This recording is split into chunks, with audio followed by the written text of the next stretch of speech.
Air signs, tignan natin kung ano po yung mensahe para sa'yo ngayong araw. Keep in mind po na ito ay general reading lamang, so hindi po lahat ay makaka-relate, so be open-minded. Sa mga hindi pa po nakasubscribe dito sa ating channel, please subscribe na po kayo and palike na din po ng ating video. At sa mga nais pong mag-avail ng ating private readings, ng ating Evil Eye Amulet, ng ating Cures Bracelet, makikita nyo po yung link sa description box. Tarot Intentions by Aliana Reyes. Controversy, drama, scandal, truth coming out. Ayan po, controversy. Yan yung energy para sa inyo ngayong araw. Maraming kontrobersiya. Mag-iingat kayo kasi baka mamaya may manggulo sa inyo dito. Parang may mga naghahanap ng drama sa buhay mo. Yan, pwede po na wala silang peace of mind kaya ginugulo nila yung life mo. Air signs. Check natin ano pa yung mensahe, overall energy para sa iyo ngayong araw. Ano pa po ang overall energy natin? Spirit guide. We have Ace of Cups. O, meron dito emotional. So, pwedeng kayo yan. Emotional kayo ngayong araw. Tapos, alam mo yun, pwedeng naglalabas ka lang naman ng mga nararamdaman mo. Pero, sinasabihan ka ng mga tao, no? Si Air Signs, nagdadrama na naman. Madrama na naman si Air Signs. So, pwedeng maraming tao dito sa paligid mo na hindi ka naiintindihan. Or ayaw kang intindihin. Okay, ito po yung pwedeng mangyari sa inyo ngayong araw. So, meron ba naghahanap dito ng trabaho? Yan. Or ng other source of income for some of you, ng sidelines. Queen of Pentacles. Okay, sinasabihan na kayo kaagad dito. Yung mga mag-a-apply pa lang po ng trabaho. Ayan po, ma-hire po kayo. Ma-hire agad yung iba sa inyo. Tignan natin ano pa yung pwedeng mangyari sa'yo. Pwede rin naman ngayong araw, ayun, pwedeng ang dami mong gastos, kaya yung iba sa inyo parang, it's either napapabuntong hininga na lang yung iba sa inyo, o ayan, parang gusto mong sumigaw sa sobrang dami ng mga gastusin. We have 5 of Wands. Baka may naghahamon sa'yo dito. Or meron ba dito parang niyayabangan kaya ta Air signs. Kaya lang kasi hindi mo forte to yung pagyayabang. Hindi mo forte na kung may nagyayabang sa'yo ay mas yayabangan mo yung tao na yun, hindi. So parang ano ka lang dito, tahimik ka lang and happy ka lang na ni-enjoy yung iyong kaperahan. Or kung ano man po yung mayroon ka. Yan. Pero yes ha, yung iba sa inyo, very competitive din kayo ngayong araw na ito. So yun nga, kung may mga hinahanap kayo dito, may mga gusto kayo, ayun po, parang nandun naman, mag-e-effort naman talaga kayo. Ibibigay nyo naman yung puso po ninyo or yung passion ninyo towards sa inyong mga ginagawa. Tignan natin pagdating naman sa iyong pamilya, kamusta? Sa family, we have the Lovers. We have the Empress. Ayan, meron niya dito. Meron bang sa family, mayroong buntis. Ayan. 10 of Cups. Mukhang may magpapakasal. Yan po. So, pwedeng yan yung pwedeng yan yung controversy pagdating dito sa inyong family. Yan yung issue sa family nyo ngayon. Pwedeng mayroon dito na magpapakasal. Meron dito buntis. Ayan. Or may nabuntis. So, tignan natin ano pa yung mensahe pagdating naman sa mga friends. Mga friends, we have the Devil and we have the World. Okay. So, mayroon kang mga kaibigan dito. Ayan o, pwedeng sila yung nagpupush sa'yo.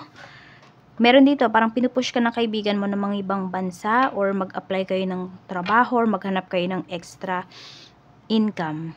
Yan. Nakita ko naman dito, good influence naman sa'yo yung friend mo na to. Sa'yo, good influence siya, pero pwedeng sa ibang tao, hindi. I mean, iba yung pakikitungo niya sa'yo. Mas maganda yung pakikitungo niya sa'yo kaysa sa ibang tao. Tignan natin. Kaya kung may naririnig ka na, si ganyan, ganito. Ayun, parang di ka makapaniwala kasi iba yung treatment niya sa'yo. Siguro kasi tinuturing ka niya talaga ang kaibigan. Tignan natin ano pa yung mensahe pagdating naman po sa yan, sa mga medyo matagal-tagal naman ang nag-apply ng work, naghihintay na lang yung iba sa inyo dito. Tignan natin kung maha-hire ba kayo. Yung iba po sa inyo, hindi.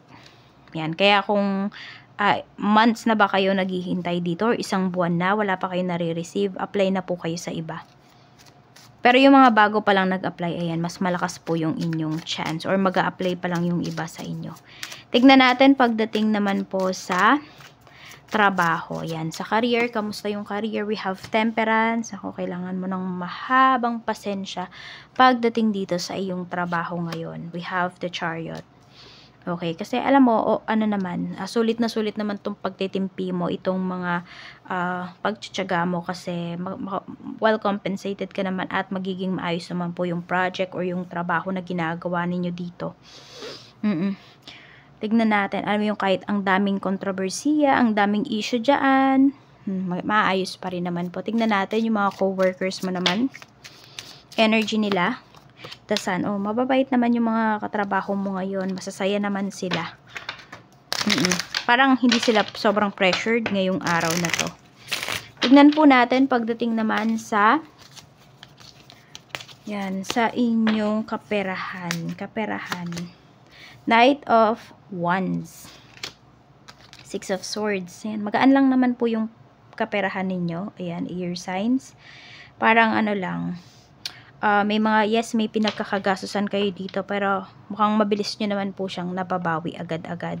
Tapos ito, parang hindi ko alam kung may lumipat ba ng work dito. Kasi parang yung iba sa inyo, parang bago pa lang yung trabaho ninyo. Ayan. New environment kasi itong pinapakita eh. So, baka nga meron dito may mga sidelines po kayo. So, ayan, maganda naman yung kaperahan nyo. Tignan natin sa mga nagbabalak mag-business. Ayan, inabot na kayo ng August. Tignan natin, this ghost month ba? Ay, okay na mag-start kayo. Page of Swords, wag mo na daw. So, gawin nyo na lang yan sa September. Tignan natin, pagdating naman yung sales. Sa sales naman po naman may current business. We have 8 of Swords. We have the High Priestess. Yung iba sa inyo, nalulugi ba kayo? Air signs. Tignan nyo daw yung other strategy pagdating dito sa inyong negosyo. Natatakot yung iba sa inyo eh. Parang natatakot na kayong sumagal. Meron dito. Parang, ayan, mag-decide ka daw kung feeling mo nalulugi yung business mo. It's either, dapat mo na ba yung bitawan? Sige, yung iba sa inyo, di kayo makapag-decide. Tignan natin, dapat mo na bang bitawan yung business mo kung yan ay nalulugi? Yes, yung iba po sa inyo. Ayan, confused talaga yung iba sa inyo pagdating sa business ninyo. Pero yung iba naman po sa inyo makakabawi kayo dito. Pero kung nalulugi yung business nyo, alam nyo talaga yan. Ayun, it's time na para pakawalan nyo yan kasi mukhang stress na lang yung dinudulot niyan sa inyo. Tsaka ang dami na nga ding issues. Yan o. Tignan natin, pagdating naman po sa mga single. Sa mga single, we have Page of Pentacles. Yung iba po sa inyo this month, pwede po na magkaroon kayo ng relasyon, ng karelasyon. Oo. Or pwedeng maging official kayo kung meron kang ka-MU, meron kang ka-talking stage. Check natin sa mga 40 plus and up. Tignan po natin kung kayo ba ay magkakaroon pa ng relationship. Mga single to na 40 and up. 4 of Pentacles.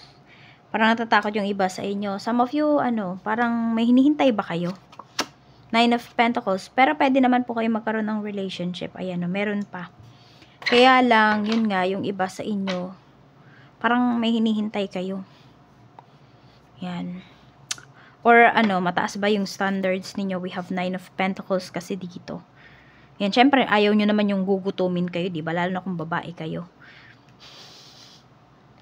Tignan natin, pagdating naman po sa ayun, parang gusto nyo kasi ka-level po ninyo eh.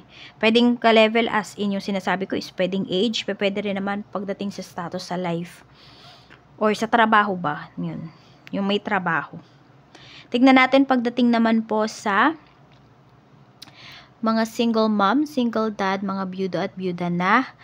Ayan, tignan natin kung magkakaroon ba kayo ng karelasyon ngayong month na to. 3 of Wands. Okay, yung iba sa inyo, hindi yan yung hinihintay ninyo.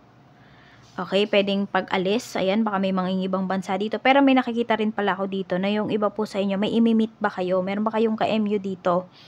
Ayan, parang hinihintay nyo kasi na magkita lang kayo. Tignan natin kung magkikita ba kayo ng tao na yan na hinihintay mo. 3 of Pentacles, yes, magkikita naman po kayo. Kaya lang kasi parang pinakamatagal na 3 years bago kayo magkita. Or 3 months to 3 years bago kayo, basta dun sa na yun, time frame na yun. Pwede kayong magkita ng taong ka-deal mo. Tignan natin, pagdating naman po sa mga may karelasyon na single mom, single dad, byudo at byuda. Tignan natin kung pangmatagalan na ba yan. Yes na yes po. Ayan, pangmatagalan po yung relationship ninyo. Tingnan natin sa mga married naman po. Yan, the Hierophant. So, baka may nagdiriwang ng anniversary. Happy anniversary po. Tingnan natin para naman sa mga magkarelasyon. We have 9 of Cups. Marami naman tayong magkarelasyon dito na happy naman po kayo, kontento naman po kayo, at proud kayo sa kung ano man po yung relationship ninyo ngayon. So, wala akong nakikitang regret dito sa mga mag-asawa, sa mga magkarelasyon. So, ayan lang po ang mensahe. Maraming salamat. Ingat po kayo always and more blessings to come.